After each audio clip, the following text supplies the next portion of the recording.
A pleasant day, everyone. I am Marisol Jiripan, a B.Ed for students of Negros Oriental State University, Shaton Campus. And my topic is Lesson 8.1, Evaluating Messages and Images of Different Types of Text Reflecting Different Cultures as Used in the Educational Settings. I have here a picture. Thumbs up. This gesture is a positive one in most Western cultures, meaning well done or good. But in some Middle Eastern countries, it's one of the worst insult possible. So, the second one is the okay gesture. Forming an O with your thumb and index finger means great in the US and UK. But in Brazil, it represents a very vulgar insult to Brazilians. The okay gesture means backside a body part that no one likes to be compared with. And then the third, index finger. Calling someone towards you by repeatedly calling your index finger is a seductive gesture in many Hollywood films. But in Philippines, it's a method of communication only considered appropriate to use on dogs. Evaluating images. It is important to critically evaluate images you see for research. Study and presentation images should be evaluated like any other sources, such as journal articles or books, to determine their quality, reliability, and appropriateness. Visual analysis is an important step in evaluating an image and understanding its meaning. There are 3 steps in evaluating an image, and these are: first, identifying source, like where did you find the image? What information does source provide about the origin of the images? And then the second, interpret contextual information. Visually analysis is an important step in evaluating an image and understanding its meaning. It is also important to consider textual information. This picture shows the differences from before and after. And now we're going to evaluate this picture by using this format. First, content analysis. In content analysis, you see the following questions. Firstly, what do you see? What is the image all about? Are there people in the image? What are they doing? How are they presented? Can the image be looked at different ways? How effective is the image as a visual message? And second, in visual analysis. How is the image composed? What is the background and what is the foreground? What are the most important visual? And then third, image source. Where did you find the image? What information does the source provide about the origin of the image? Is the source reliable and trustworthy? Was the image found in an image datable, or was it being used in other contexts to convey meaning? And in technical quality, is the image large enough to suit your purpose? Are the color, light, and balance true? Is the image a quality digital image without pixelation or distortion?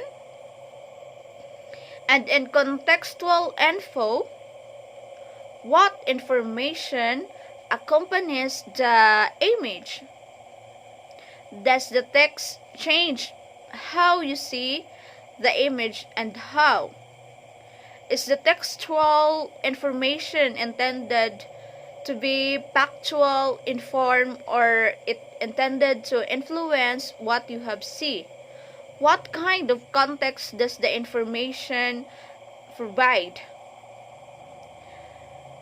Does it answer the question where, how, and why?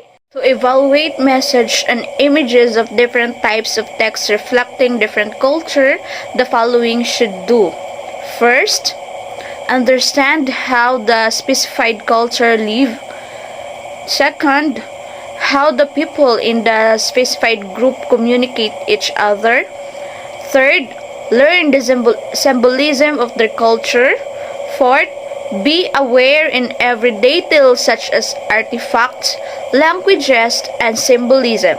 And then fifth, get the meaning being addressed by the images. 6. Get the important elements conveyed by the images. 7. Getting the audience for the images. And there are additional tips in evaluating images. First, get the meaning being addressed by the images. Second, get the important elements conveyed by the images. And then third, getting the audience for the images. Why it is important to evaluate messages effectively? What is the role of cultural sensitivity in evaluating messages and images? Evaluation is a forward-thinking process. It assists a company in determining ways to improve future performance. It lowers risk, increases efficiency, and improves decision-making. It is important to evaluate messages effectively to avoid misunderstanding and miscommunication between people. Messages can be provoking to some and can also have different meanings from what the sender wants to deliver from the receiver. Evaluating messages effectively reduces the uncertainties, improves effectiveness, and enhances decision making. In order for the message not to misunderstand, it is important that it should be evaluated first for a better communication. And cultural sensitivity enables us to respond to different sorts of individuals in a courteous and appropriate manner that recognizes and respects their worth. Regardless of their cultural origin, helping professionals such as doctors, psychiatrists, and nurses requires cultural sensitivity in particular. The role of cultural sensitivity is to avoid misunderstanding between culture and to help us to become careful of what we are going to deliver. It will help us to be cautious of difference other cultures has on ours. So cultural diversity makes communication different since people from different cultures have different mindsets, as well as different languages, signs, and symbols, words and attitudes, and gestures have diverse meaning in different cultures. Prejudices in ethnocentrism, manners, and opinions are all influenced by culture. And so, in order to avoid this diversity in culture, it is important to be aware of cultural differences and similarities between people. We should be able to shift perspectives to understand that the same ordinary behavior can have different meanings in different cultures. And from that, we can evaluate other people's behavior from these people's frame of reference and can adapt behavior to fit the norms of a different culture.